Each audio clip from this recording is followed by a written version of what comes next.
చెప్తున్నారు. 260 రూపాయలు ఉన్న యూరియా బస్తాను బ్లాక్ మార్కెట్లో 450కి అమ్ముతున్నారని ఆరోపించారు. మద్యాన్ని ప్రజలకు అందుబాటులో ఉంచిన కూటమి ప్రభుత్వం ఎరువులను మాత్రం అందుబాటులో ఉంచలేదని రైతులు మండిపడుతున్నారు.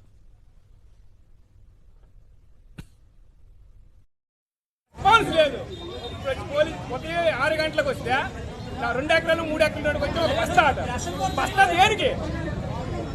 దేనికి వేస్తారండి ఎరువు? ఒక యూరియా బస్తా ఎకరాకి వస్తుంది, 2 ఎకరాలకు వస్తుంది, 4 ఎకరాలకు వస్తుంది ఒక యూరియా బస్తా.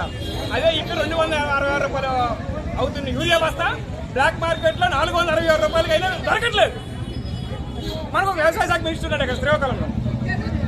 ఈ ప్రభుత్వం పరిస్థితి ఉందండి.